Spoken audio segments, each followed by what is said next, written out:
All right. Hawa, pura vida, mi gente. Today, guys, we're gonna get back into this book. It's a great book. I like reading from it. I like reminding people of it.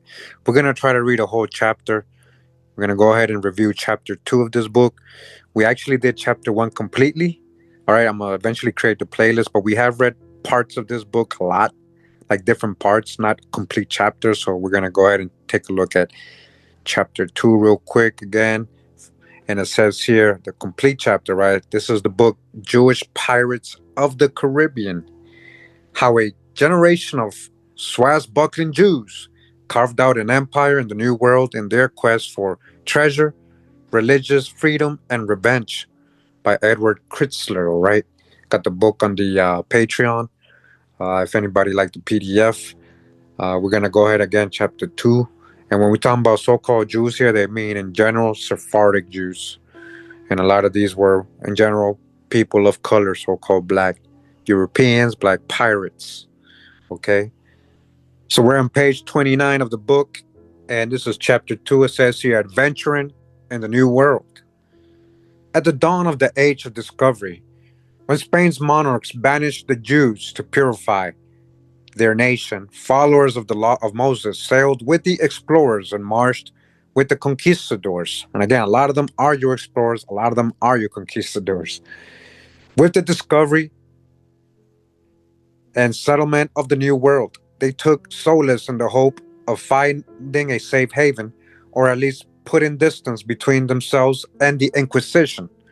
The Inquisition was going after Moors and Sephardic Jews, people of color, guys. All right? Unlike other pioneers, they had no home to return to, and as seen in the preceding chapter, they were among the first foreigners to permanently settle the New World, going about as bona fide Christians, right? New Christians, they had converted. Most carried their secret to the grave, because they were crypto Jews. The adventures of some who did not paint an extraordinary tableau of their time. These include a turban wearing pilot who sailed with three of the early explorers, the first capitalists to own and market New World flora, a suspect Jew who discovered California, a conquistador who was the first Jew burned in the New World, okay, and other Judaizers, men and women who joined in the conquest of Mexico, all right, in every form.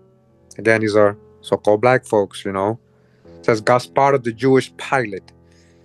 Outlawed in the civilized world and vulnerable in the diaspora, Jews became skilled in ways to find and explore new lands. They were the era's foremost map makers. Remember, they owned all the ports, the ships. Sephardi Jews controlled the whole, and they had probably ancient maps. And remember, Columbus is a Sephardic Jew as well, Portuguese Sephardic Jew. They knew about the stories of Atlantis and America. These people, they had the trade on lock, basically. As it says here, they were the map makers, right? That's a secret, that's a skill. And if you didn't know, you couldn't travel, right? And also perfected the nautical instruments and astronomical tables the early explorers sailed with. When Jewish expertise was needed, prejudice took a backseat to expediency, and Jewish pilots, adept at reading maps and using navigational instruments, were recruited to interpret those tables. Had they not, many an explorer would have been lost in the vast oceans, and three of the most famous, Vasco da Gama, Pedro Cabral, and Amerigo Vespucci, used the same enigmatic Jew to show them the way. Listen, the story begins in 1494 when the Pope, believing, as all did, that Columbus had found the Western Sea route to Asia. They found Asia Major. They found India Superior. They did. Yes, they did. They didn't believe. Divided the world between the two contending Iberian nations by drawing a line through the middle of the Atlantic Ocean. His ruling, agreed to in the Treaty of Tordesillas, assigned all lands 370 leagues west of Cape Verde Islands to Spain, and all lands east to Portugal. So, Cape Verde is included in Spain, right? 3 years later, when Columbus was preparing his third voyage across the Western Sea, King Manuel of Portugal commissioned Vasco da Gama to seek the eastern route around Africa. In the event the two explorers should meet, King Ferdinand gave Columbus a letter of greeting for his rival. Da Gama, a learned nobleman who credited his Hebrew tutor for teaching him navigation, mathematics, and astronomy, left Lisbon in July 1497 in command of 4 ships and 170 men. 2 years later, in September 1499, he returned with 2 ships, 50 men, and a few spices to show for his effort. If not for his fortuitous encounter with the Jewish pilot, he might not have returned at all. But thanks to him, Portugal beat Spain in the race for India's riches and monopolized the lucrative spice trade because of the so called Jews, who were the ancient navigators, so called Phoenicians. Yeah, approaching the subcontinent, the Gama had stopped at a small island off the coast of Calicut to careen and clean his ships when a small boat approached. In his bow stood a tall, bearded white man, richly dressed in Eastern attire, calling to them in Spanish. The stranger asked to speak to the captain. Welcomed aboard the flagship, he introduced himself as Moncade, the harbor master of Calicut, and explained that his lord, Raja Samorin, having heard of the military valor and nautical knowledge of the Portuguese, had sent him to welcome the foreigners. Da Gama, whose voyage thus far had been marred by attacks along the East African coast, suspected a trap and ordered his men to seize Moncade's attendants, who immediately confessed their leader's duplicity. Far from being the harbor master, they said, Moncade commanded the ruler's navy, and if he perceived the visitors as a threat, was to signal 4 warships lying in wait to attack. Da Gama held Moncade and ordered him to confess or be boiled in fat and whipped until he died. Admitting his deceit, he agreed to pilot the Gama's ships to port and present him to Samorin. Although Moncade now claimed to be the new Christian, forced to become a Moor, listen, forced to become a Moor, the Gama, what does that mean? Writing in his journal, described him as a renegade Jew and noted that though his hair and beard were gray, he looked to be about 40. Samarin was ready to trade with the strangers, but was put off when the Gama offered cheap trinkets in exchange for priceless jewels. Insulted, Samarin sent them away. The two would meet again, but the initial impression persisted and their enmity escalated to hostage taking on both sides. Eventually, the Gama was allowed to depart with a small quantity of spices and jewels bartered from local merchants. Moncade, meanwhile, having aroused his enemies at court by aiding the foreigners, gladly accepted the Gama's invitation to return with him to Portugal. Back in Lisbon, Moncade dropped all pretense. He now claimed to be Alonso Perez. Listen, a Spanish Jew from Castile. He was hiding his identity. He had a fake name and everything. They did this a lot, guys. Trust me. And they took on anglicized English names, Irish. Trust me. They anglicized their name from like El Blanco to white, surname, or Pardo to Brown, or Pereira to Perry. Yeah, I'm telling you real stories here. So, a Spanish Jew he was. His name was really Alonso Perez. Perez, going back to Fares, line of Sarah, Judah, right? The King David line.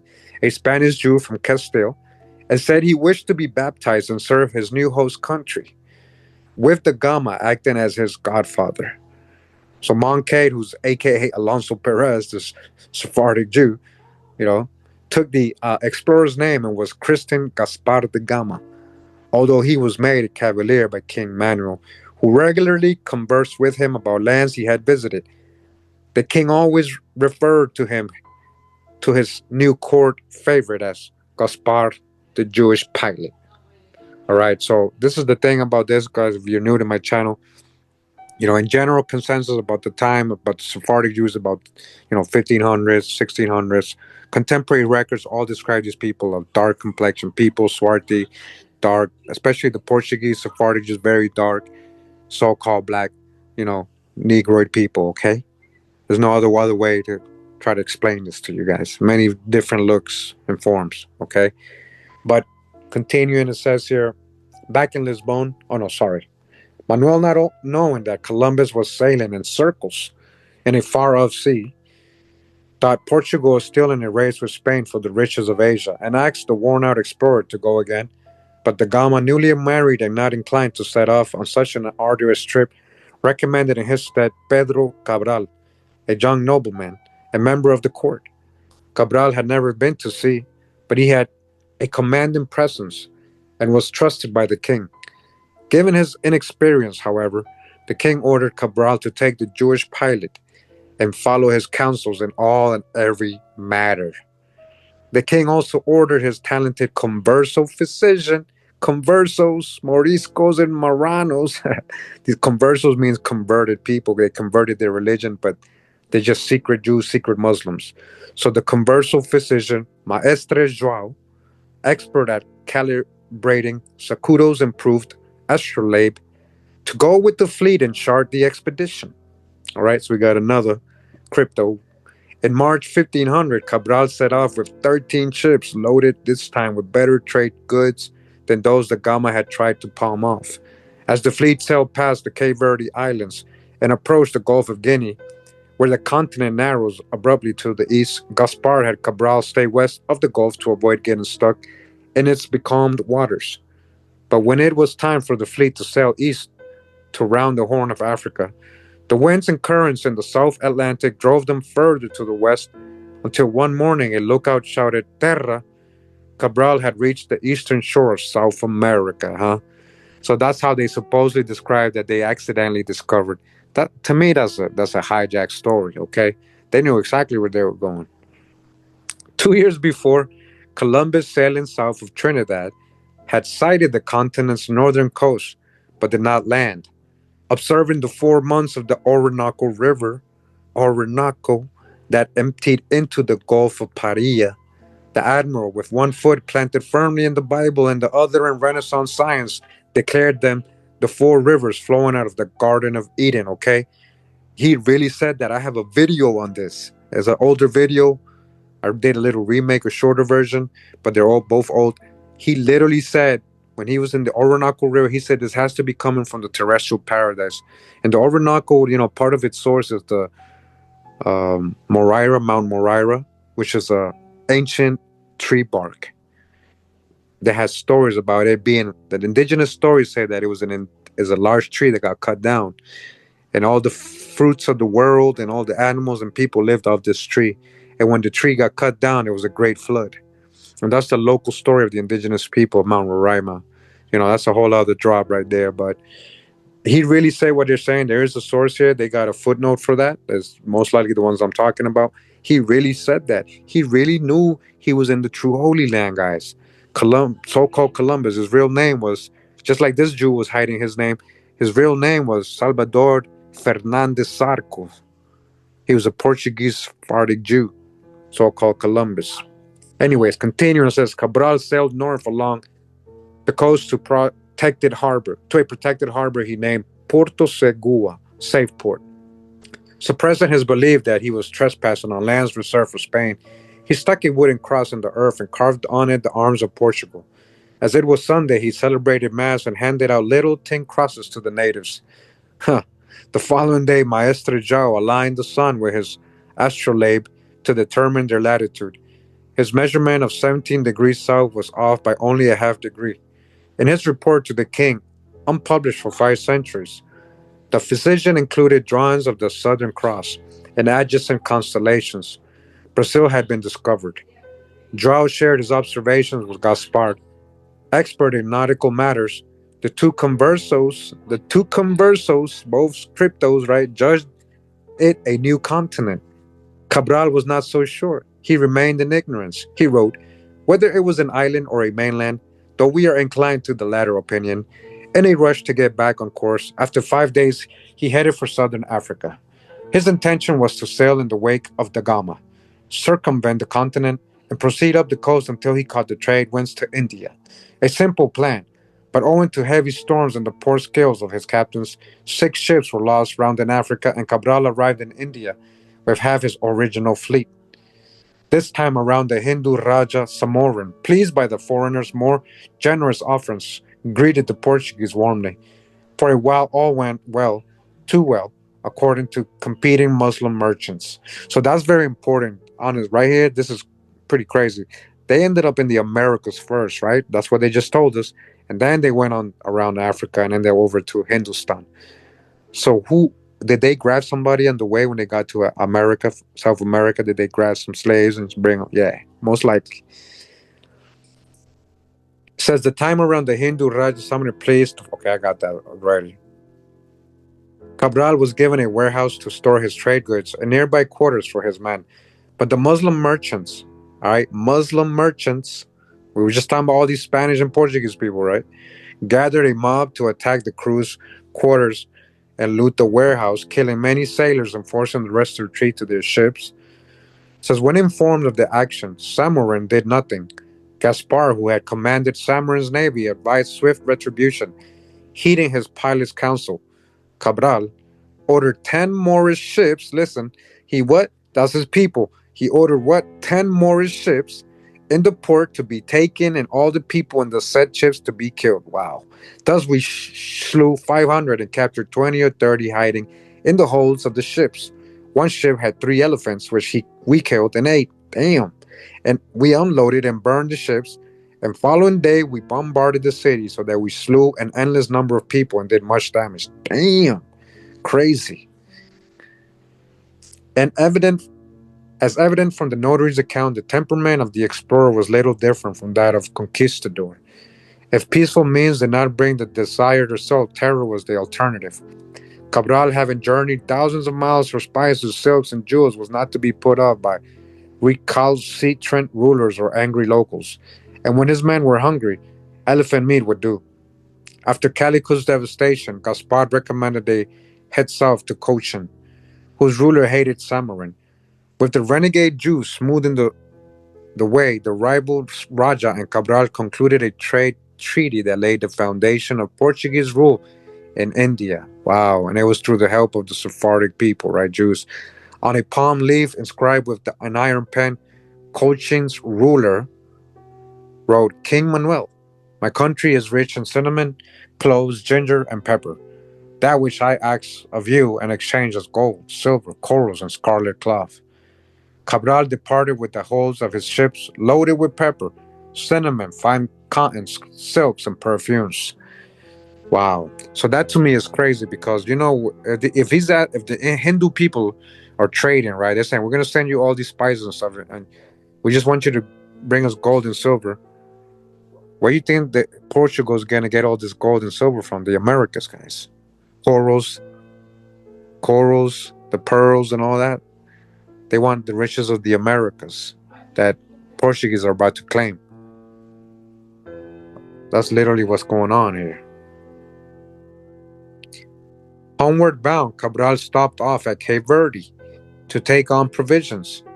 A change encountered there with a Portuguese fleet on another voyage of discovery resulted in Gaspar's meeting an Italian explorer whose name would become synonymous with the continent to which Gaspar directed him. That's the hijack, because they're going to say Amerigo Vespucci, like they named America after. That's the hijack. We debunked that so bad. His name is Albert. America is Alberigo.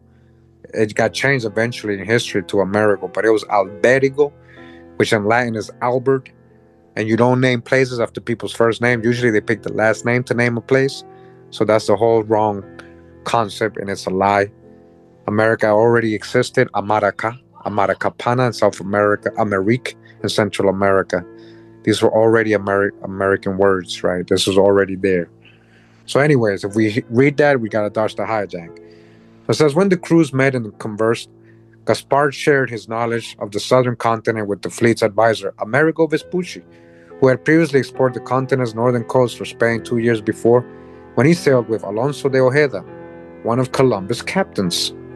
When Amerigo reported his find to Ferdinand, he expected the king to sponsor a return voyage, but although he was a trusted friend of Columbus, Vespucci was a foreigner, and preference was given to the proposals of Spanish explorers.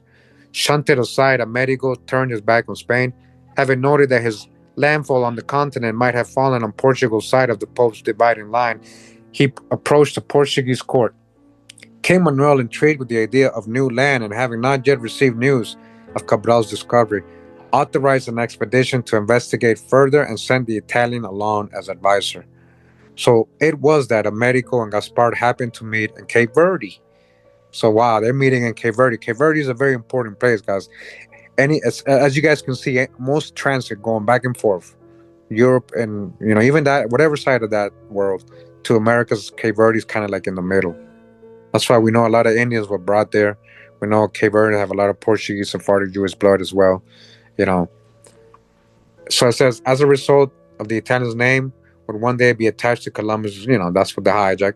According to Vespucci's biographer, the Jewish pilot possessed a storehouse of geographical knowledge and was an incomparable source of information for Amerigo, who could discuss hundreds of things with him in Italian.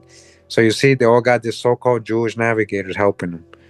Amerigo soon took command of the fleet and reaching the continent explored nearly all 1,000 miles of coastline as far south as Rio de la Plata. On his return to Lisbon, he confirmed the continent's massive size and asserted that much of its coastal land was indeed over the line. Although sailing for Portugal, the loyal Italian wrote his Florentine patron, Lorenzo de' Medici. The Medicis, these were black folks, right? This is like, you can look this up right away. Lorenzo de' Medici, that he had now reached Asia, but had discovered a new world. Body bags with the illusion. Yo, shout out to Drop, man. Look what they're saying here, man. They had reached Asia, but it was actually America, the so-called New World. In parentheses, they had reached Asia. Hey, we did reach Asia, but that's not the one you thought it was gonna be. It's actually a new world, Asia, or Asia Major. Wow. He also praised Gaspard as the best informed man among Cabral's followers, a trustworthy man who speaks many languages and knows many towns and provinces from Portugal to the Indian Ocean, from Cairo to the island of Sumatra. The popularity of his accounts of these discoveries led a young German cartographer named Martin Walsenmuller. So this is when they're saying the first sign of America. Walsenmuller didn't get it from Vespucci. He got it because they literally landed on a town called Amaraca. Amaracapana. They wrote about this, guys. I have a video on this, the origin of the name America, part 1 and part 2. Go check those out. If you want to search for it, put origin of the name America with my name, Curimeo. It should come up, all 3 parts. Watch part 1 especially. And you guys are going to see that Amerigo and all these, Albert, right? They landed in this town called Amaracapana, part of the Amaraca kingdom. Amaracaibo is part of that word, Maraca, Amaraca, all that. That was already here, guys. So Martin Walsenmuller drew this map, supposedly of the first glimpse of South America. And very thin. If you guys look it up, his name right here. And he put America on it. So they're saying he got that from Vespucci. Now, Vespucci told him he landed in America, right? The whole story that he named it after, that's a whole hijack story. So to label the southern continent the land of America, nope. And by 1528, Columbus and Indies were known as the Americas. So again, the Indians, that's the Indian Empire, America. That was already here. Says Gaspar's own story ends back in India. In 1502, he and his godfather, Vasco da Gama, sailed once more to the subcontinent. On this occasion, he reunited with his wife, who, having escaped from Calicut after the attack, was living in Cochin. Gaspar tried to persuade her to convert so that she could return with him to Portugal. But listen, he was saying, hey, come on. He was telling his wife, come on, just pretend you're Christian, just convert. But it says here, but being a devout Jewess, and learning the law, she adamantly refused. She's like, no, I ain't selling out, man. All right, I don't want to return to Portugal if I have to convert to Christianity. And that's what a lot of these Sephardic Jews and Muslim Moors did to survive and be in Portugal and stay in Spain, or they had to leave or even get killed. So his wife is one of them. She'd rather live in India so she can practice her faith than go back to Portugal. So after Samorin's demise, Gaspar settled in Calicut in 1505 in service to the Portuguese viceroy. In 1511, Goa was conquered and became the capital of Portugal's Indian Empire. He often visited his wife, but she never forgave him for turning Christian, She never forgave him for turning Christian, man. Such were the life and adventures of the Jewish pilot who, as Vasco da Gama wrote, shed his faith with the ease of a reptile. He switched up so quick, it's saying this dude switched up, left, turned his back on his people and like on his faith and all, or who he was, right? So continuing, it says here, capitalist pioneer. A small fertile island off the northeast coast of South America that Americo Vespucci called a natural wonder bears the name of Fernando de Noronha, a 16th century converso, another crypto Jew, right? Converso who headed the first capitalist venture in the New World, so-called New World. The first capitalists, these are your business owners. These are your first landowners, sugar plantation. Yes, they helped Europe colonize. These are the people that paved the way to help all Europeans colonize and conquer and be conquistadors and all that. With the help of unfortunately, these are all people of color because it wasn't about color back then. All right? A lot of people have these in their ancestry. It's okay. Like, they mix with Indians, yeah. A lot of them. So it says Kim Manuel, excited by Vespucci's report of coastal forests of Brazil wood, which was the source of valuable red dye in demand throughout Europe, drew up a royal contract with the wealthy ship-owning merchant Fernando de Noronha, with the likelihood of also finding valuable spices and other marketable commodities. Noronha recruited other prominent conversos, other crypto Jews, crypto Muslims, right, to join his consortium in partnership with the king. Beyond a good business opportunity, however, their interest in the far-off land was to find a refuge to live free from persecution, right? Like the pilgrims, freedom of religion, persecution. Yes, because it's them against the Catholics. It's the crypto Jews and crypto Muslims against the Catholics. Whatever form they are now, even though they converted to Christianity, now they're gonna still have to hide in their practices and their real beliefs. They want to be completely free from that, from the Inquisition and from persecution from the Catholics. It wasn't about color because the Catholics, Charles V is a black man at the time, all right? Emperor Charles V, Holy Roman Emperor, right? Black man. So it's not about color, guys, okay? In 1503, they set forth on 5 ships and put in at the offshore island to regroup before proceeding to the mainland. America, who sailed with them as far as the inland, wrote glowingly that its bountiful streams and woodlands attracted all sorts of birds, all right? It's beautiful. This is paradise. I mean, we got the primary sources, right? So tame they allowed themselves to be taken up by hand. See? Wow. Even the wild birds are landing on them. Although beguiled, he left to seek out a southern passage to India, which was not found until Magellan rounded the continent in 1519. No, they found India, trust me. The conversos he left behind had better luck. Cutting and loading logs of dyewood along the forested coast, they found ready buyers when they returned to Lisbon. Investing their profits, they established logging camps along 600 miles of coastal land now known by the name of its valuable tree, Brazil. That's the high jack. Because high Brazil and all that was always around. Brazil, that was from over here. Like Brazilian Amazonian, like the Amazonian warrior women, ancient Greek. High Brazil, from High Brazil.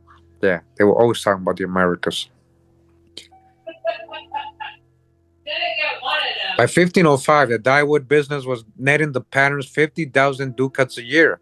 Next to gold, Brazil wood was then the most valuable product to come out of the New World. A grateful king gave De Noronha a 10-year monopoly and ceded him the uninhabited island and gave it its name. Was the Noronha a secret Jew? He changed the name of his ship, the Sao Cristobal or Saint Christopher, to Ahudia, the Jewess. And a harbor he discovered and named Canania lies 32 degrees south of the equator, just as Israel's ancient city of that name lies 32 degrees north. You see that? Whatever his personal beliefs, it appears Fernando de Noronha did not forsake his heritage. All right, there's sources where he got footnotes. Okay, it says here California Dreamer. In 1520, João Rodrigues Cabrillo, a Portuguese, right, in parentheses, led 30 men armed with crossbows from Jamaica to Mexico, where they joined Cortez in the conquest. Okay, these what are these Sephardic Jews helping in? Listen, coming from where? Jamaica, that was a haven for the Sephardic Jews when it was Spanish, right? It was still Spanish. Afterwards, Cabrillo set forth to find the legendary seven golden cities, right? Cibola, cities of gold. Cibola, man. No luck. They never existed. Yeah, right. Dodge the hijack. They found them. But after this fruitless search, he sailed into San Diego Bay in 1542 and discovered California.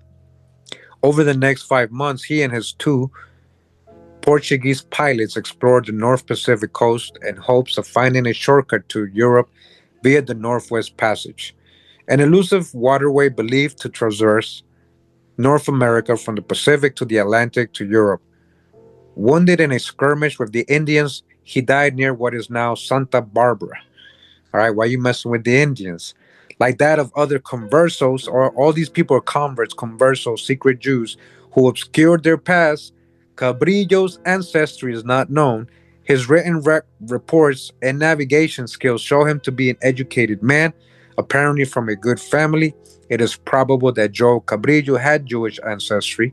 Recent scholarship argues he was not Portuguese but Spanish born from Cuellar, a city known for its many Jews who crossed the border to Portugal at the time of the expulsion. All right, makes sense. And that really did happen. Forcibly converted in 1497 by the threat of having their children enslaved, that's true, the newly baptized Jews referred to themselves in Hebrew as Anusim, forced ones. All right, the forced ones. They got forced to convert to Christianity, guys. So a lot of the time, they were still practicing their beliefs or whatever, their traditions and in secret. That's why they became crypto Jews or crypto Muslims. The Muslims people too, so-called Moors, they had to do this forced conversion as well. So it's not just Jews, but it's Muslim Moors as well. It says although they made up about 10% of Portugal's 1.5 million people, conversos constituted nearly three-quarters of the mercantile community, owing to the Portuguese upper class's disdain for commerce. These are your merchants. Who's your merchants? The king, considering his nation's small population and large, talented converso community, all right, all converts, right, all secret Jews, secret Muslims, viewed his new Christians, as indispensable to the success of his expanding empire. Portugal's conversos, who were otherwise forbidden to leave the country, were duly licensed to settle in the Indies. They could do it in the Indies, huh? Indies, India, Indies, prior to the union of Spain and Portugal in 1580. Few Portuguese nationals looked to serve the Spanish Empire. Portugal was an independent nation with its own New World empire. Why serve Spain when Portugal's vast empire offered unbridled opportunity? Since Spain forbade their conversos to migrate, a self proclaimed Portuguese national operating in the Spanish realm was likely to be a converso. They had other legal ways to classify themselves or go by, so they can legally do these things and not be persecuted, or they say, hey, you're not supposed to, you're a secret Jew, you're a Jew, you're not supposed to leave. Now they're working for something else. They got a whole different identity. Okay, as I was saying here. So all these people were likely to be conversos operating in Spanish realm. And in this early period of forced conversion, his loyalty to Judaism would probably have been strong. This is particularly true of those originally from Spain who initially chose exile rather than conversion. This supports the theory that Cabrillo, the discoverer of California, listen, it's a Sephardic Jew, these are black folks, and remember the settlers and all that. We already got the drop, man. Whose name appears throughout the state on roads, schools, and even drugstores, was a converted Jew. He was a Sephardic Jew. Come on, the discoverer, so-called discoverer, the guy who invaded California, Cabrillo, the first European to get the claim. Okay, he was a Sephardic secret Jew, converted Jew, who deliberately hid his origin. And that's real history. There's so many of them, guys. All right, we're getting back into the research, right? We got a whole bunch of videos on Sephardic Jews and what they became in history, so-called Protestants, so-called Huguenots, a lot of things. Puritans, Pilgrims, yeah, Quakers, okay. Yeah, so it says there are, however, notable exceptions that serve as cautionary reminders not to jump to conclusions about the Jewish identity of all Portuguese serving Spain's empire. The Portuguese explorer Ferdinand Magellan, whose ships sailed around the world for Spain in 1519, was a bona fide, pure-blooded Catholic. But even he had Jewish partner who brokered his contract with the king. Juan de Aranda was a well-known converso. And while the contract he negotiated for Magellan called for the king to receive 1/20th of the profits of his voyage, Aranda himself was to receive an eighth share, all right? He made sure he get paid too. So continuing, it says here, heretic conquistador. It says Hernando Alonso had it made 6 short years after serving with Cortes as a carpenter's assistant, hammering nails into the brigantines used in the recapture of Mexico. He had become the richest farmer in New Spanish colony. While most soldiers of his rank received nothing more from the conquest than the cost of a new crossbow, Alonso was awarded a large tract of land north of Mexico City, turning it into a pig and cattle farm.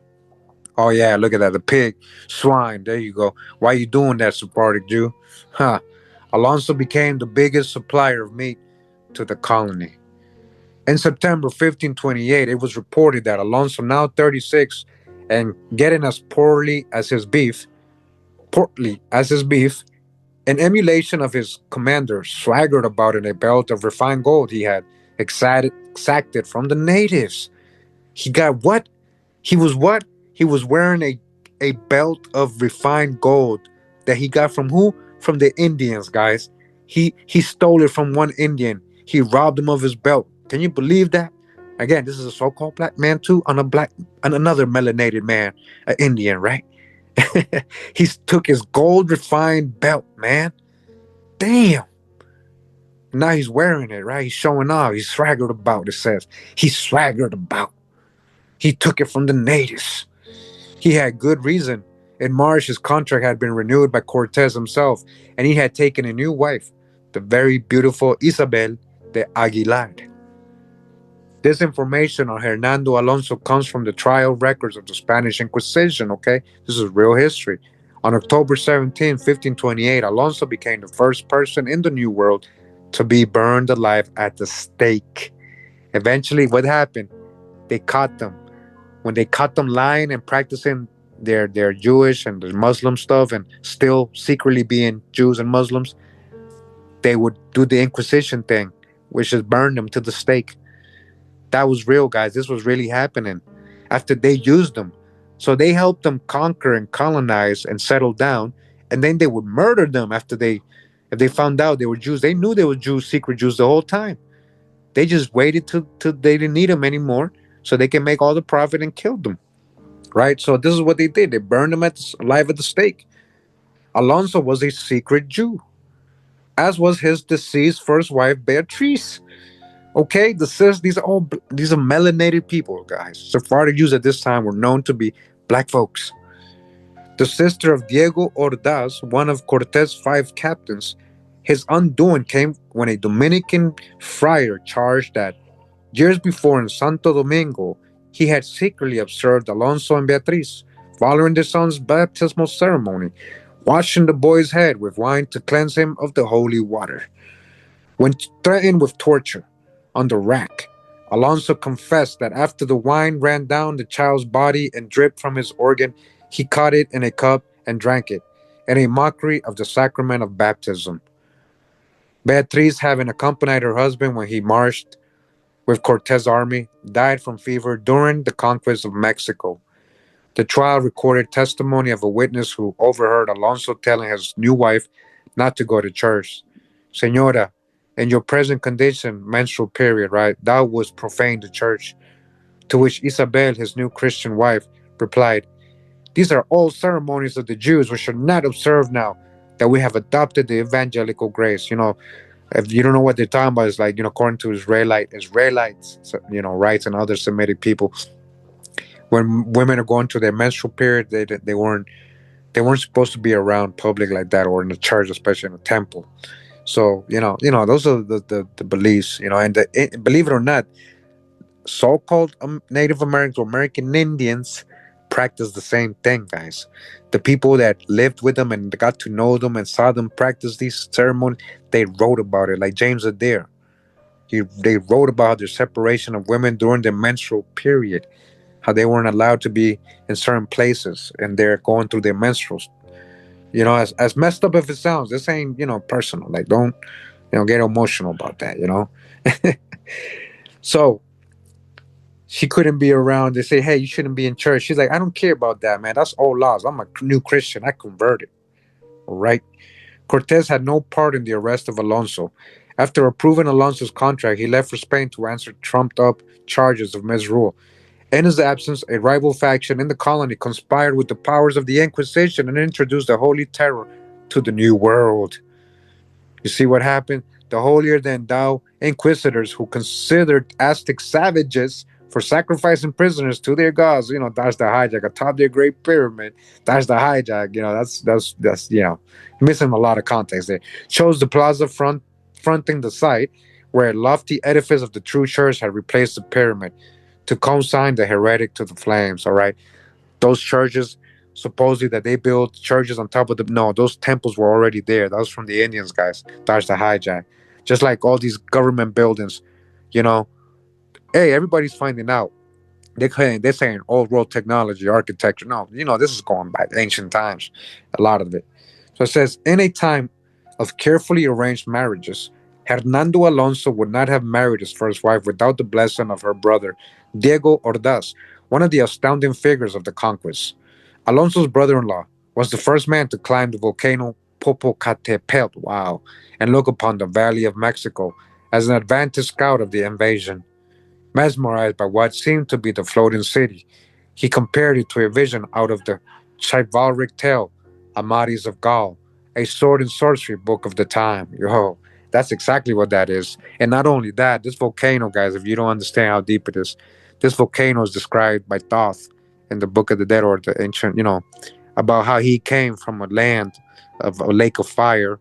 It was a volcanic eruption or something, and how his city that was on a lake, just like Teotihuacan was on a lake, the capital of Mexico, of the so-called Mexica or Aztec, right? Overlooking two volcanoes. That's what Dov described his town looking like. It was overlooked in a valley. Their city was in a lake. It had two volcanoes. This is in the Book of Dead, guys. I've shown this.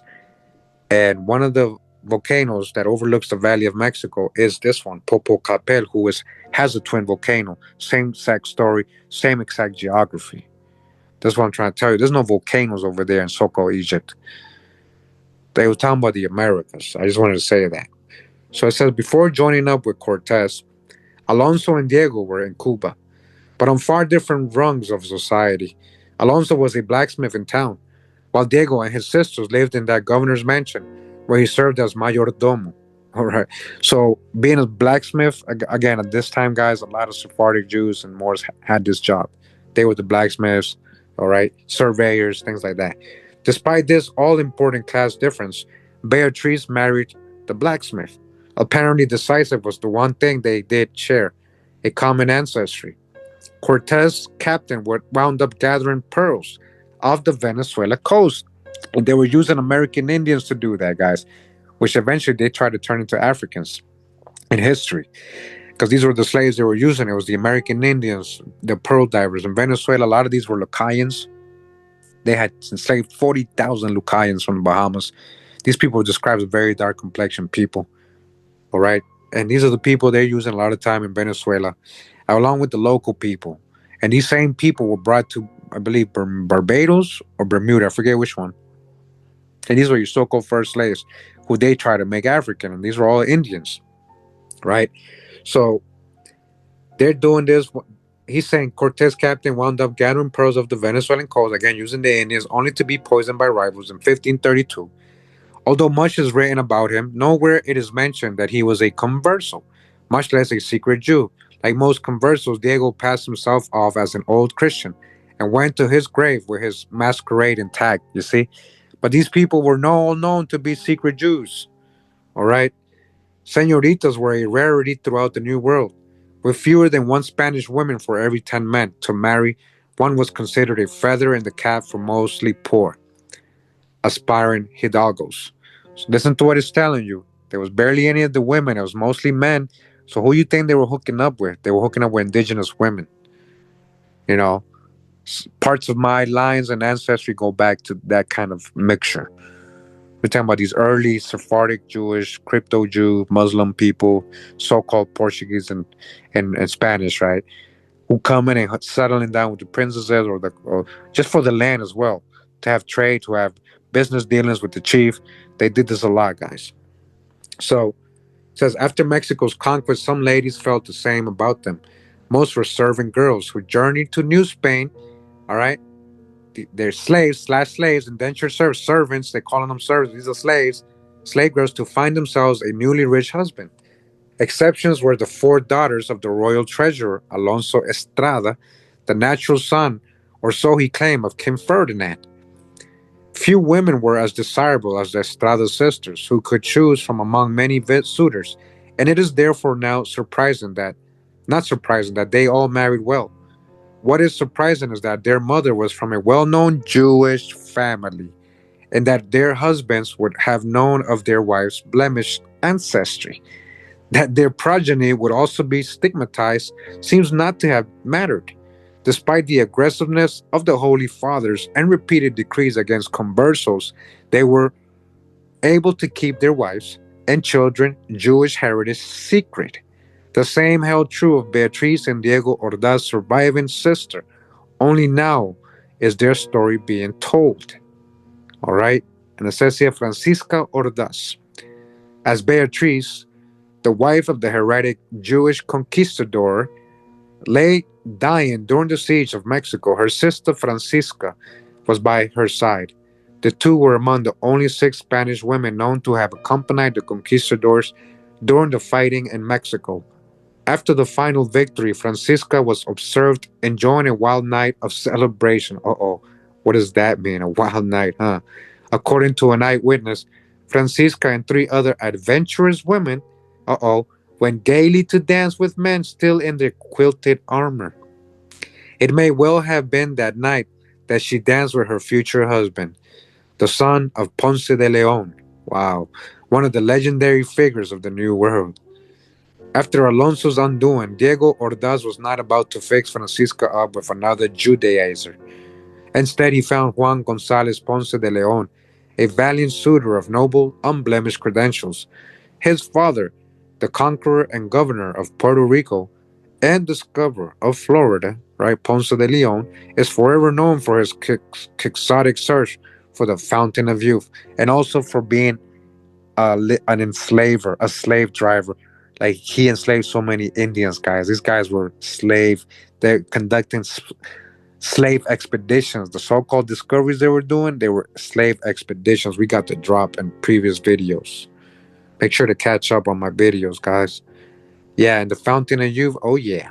His son was distinguished in his own right. Serving as a soldier under Ordaz's command, Juan was the first man to reach the top of the main temple of Tenochtitlan, and despite being badly wounded, led a vanguard force that captured Montezuma. So early I said Teotihuacan, I meant Tenochtitlan. That's what I actually meant, the city in the lake, which today is Mexico City. As you guys can see, in Tenochtitlan has the word Enoch in it. Okay, see that? Enoch. Tenochtitlan, Enoch. Like the biblical Enoch. Just like in Genesis 4, it says that Cain had a son named Enoch, and he named the city after him. Literally, Tenoch is the Enoch Titlan land, the land of Enoch, or the holy land of Enoch, sacred land of Enoch. That's literally what that means. And despite being badly wounded, he led a vanguard force that captured Montezuma. All right, so Ordaz was helping Cortez. So when Cortez asked him why, considering his injury, he had not withdrawn, but instead led the fight up the steps to Montezuma's quarters. Juan answered, Senor, this is not the time for men to be in bed. Juan was aware of Francisca's lineage even before Alonso's trial had exposed her sister as a Judaizer. Okay, because if Alonso was one, that means his sister was one too, right? So 4 years, remember, Alonso got burned at the stake. They eventually found out he was a secret Jew. So for years, he and Alonso were friends.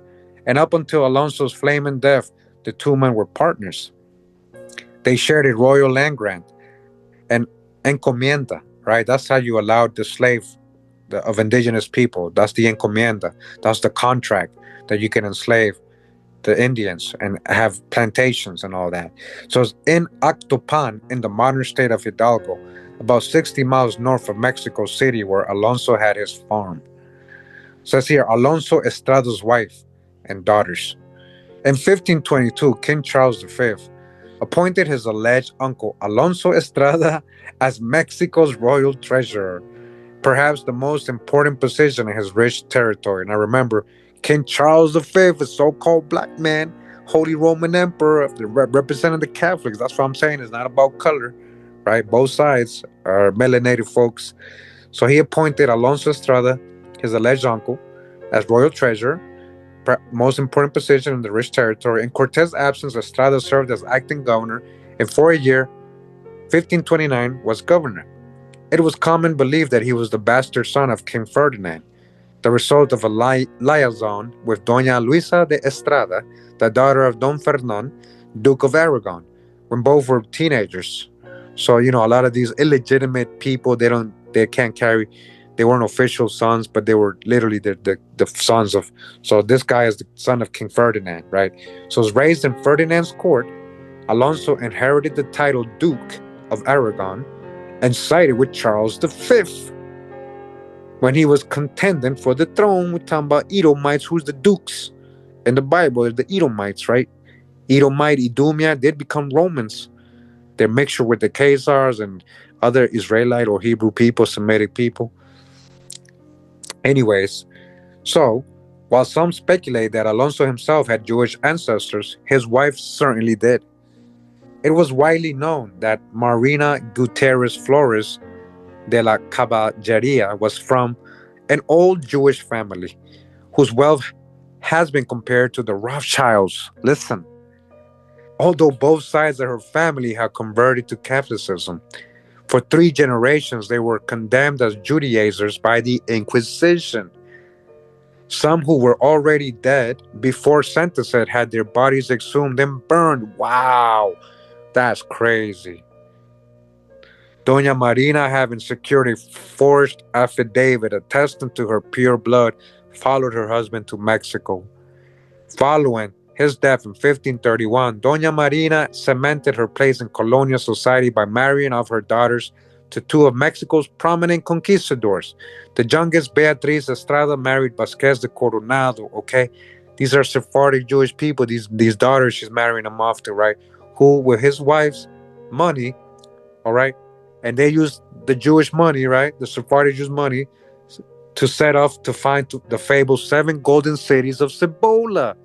Who financed that? Come on now, look at this. This is a deep drop right here. Who financed that? Yeah, the Sephardic Jews.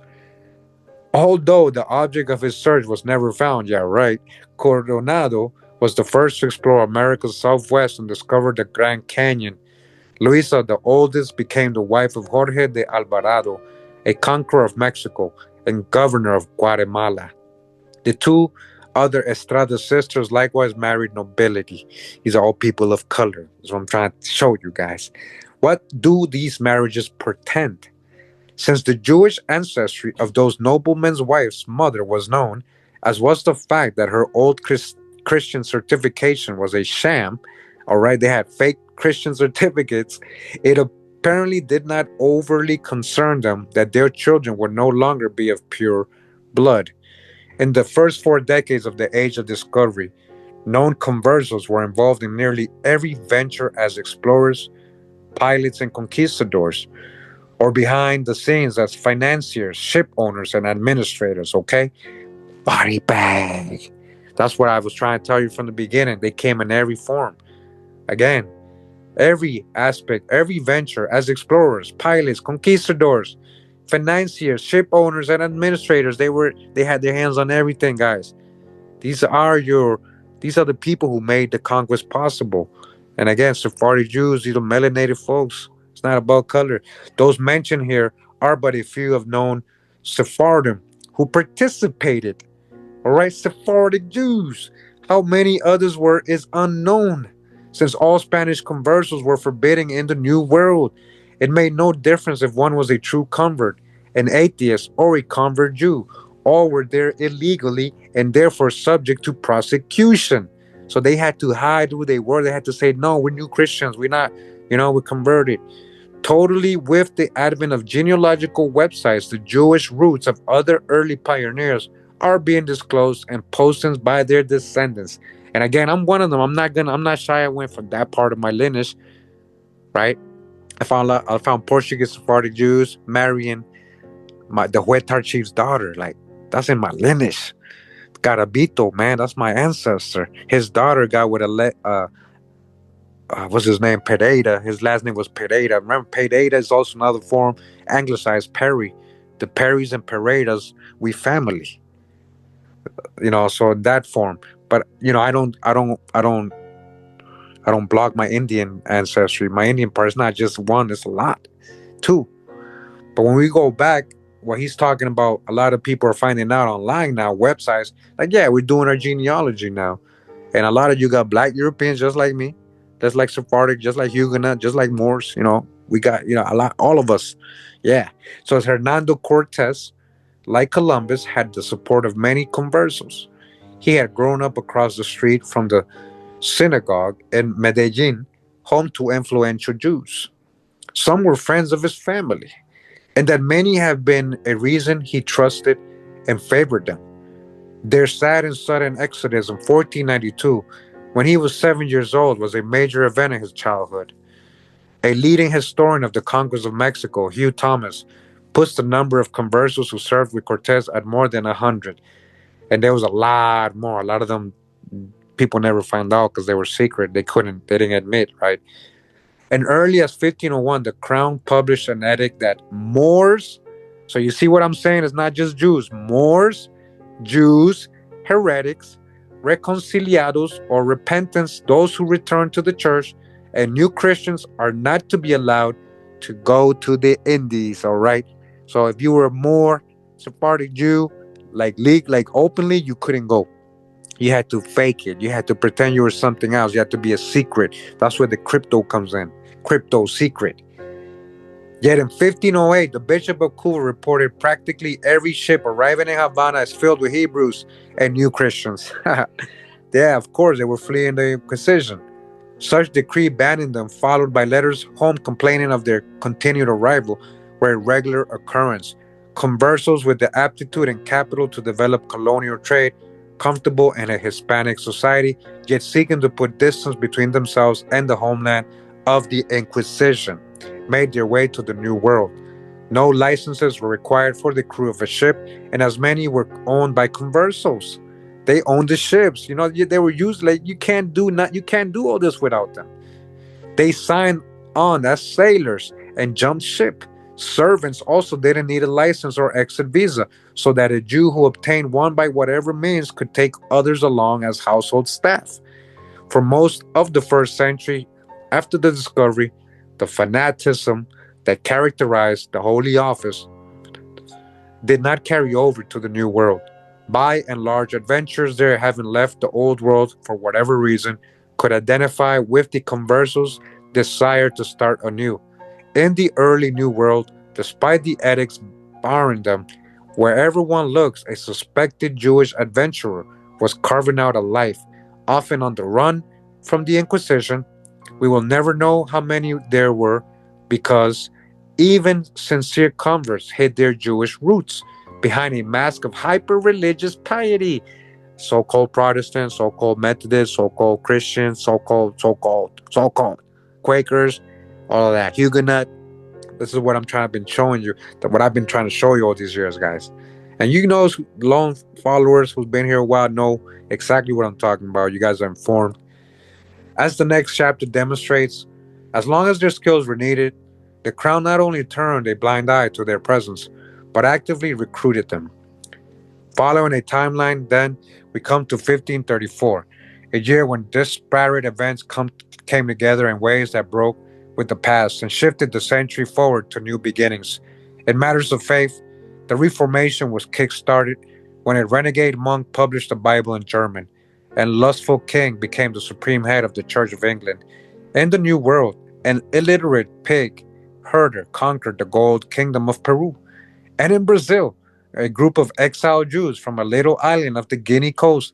Listen, they're talking about Cape Verde. When they say this little island of Guinea, they're talking about Cape Verde, guys. Introduced, the Portuguese Jews from Cape Verde introduced an agricultural industry that would prove more valuable than gold and silver. They're talking about sugar. These are your first sugar plantation. We got the whole drop on who were the first sugar planters, these were Sephardic Jews. And yeah, through Cape Verde, yes. These are your sugar planters. Meanwhile, warring infidels led by one or who styled himself the Magnificent invaded Hungary, and the most Catholic defender of the true faith, the Holy Roman Emperor Charles V. All right, black man, Charles V, the black man, right, authorized the first documented Jewish settlement in the New World on the island of Jamaica. Come on, it's the legal. The only place that said, okay, you guys can go there. All right. Jamaica was a haven. A lot of Jamaicans are Sephardic Jews, Moorish descendants, like crypto Jews, crypto Muslim descendants. They don't know. It's not just Irish. It's not just, Scottish. Eventually, they took on these names too, because that's what came. But yeah. And we got a whole lot of drop coming. Like, we're going to read whole chapters. As you guys can see, the King's Essential Heretics. We're going to go on to another chapter. And this is a pirate book, right? And I hadn't read all these parts to you, but I want to read these chapters now. Hope you enjoyed this little reading. We're going to end it there for today. And we're most likely going to come back to this on Sunday or, soon. Tomorrow, I got another video. I got probably either another chapter of this. I already got another video done. It was about Black Europeans again uncovered. We're gonna go into Kirkland files again, CW files, and other files. All right, and we're gonna show more and more Black Europeans uncovered. So we're setting that up because we got one there, and his name is Henry Morgan. You guys may know him as Captain Morgan, the pirate. So he was what these people are right here, what we're talking about, and he was a so-called black man. He's described all that. We're gonna show all that. All right. So tune in. Make sure you're subscribed. Make sure you like this video. Help me share it. You gotta have all this context. You gotta understand there's a whole story behind this whole context of people's background and all that. Participating in these conquests and inquisitions and fighting certain people. They're fighting them for a certain reason. A lot of it is like this: is Catholics versus these people throughout history. Okay, so I appreciate you guys tuning in all the way to the end of the reading of this book.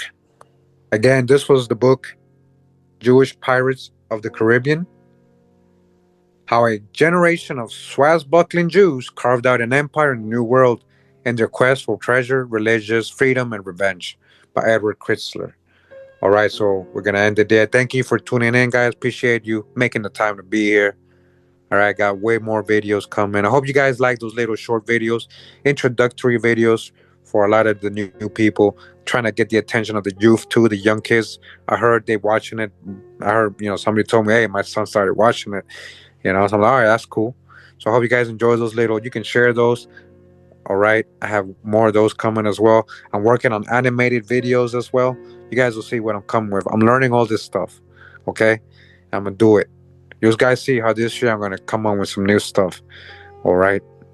Appreciate you guys. Shout out to my patrons, my channel members, my moderators, my longtime supporters and followers.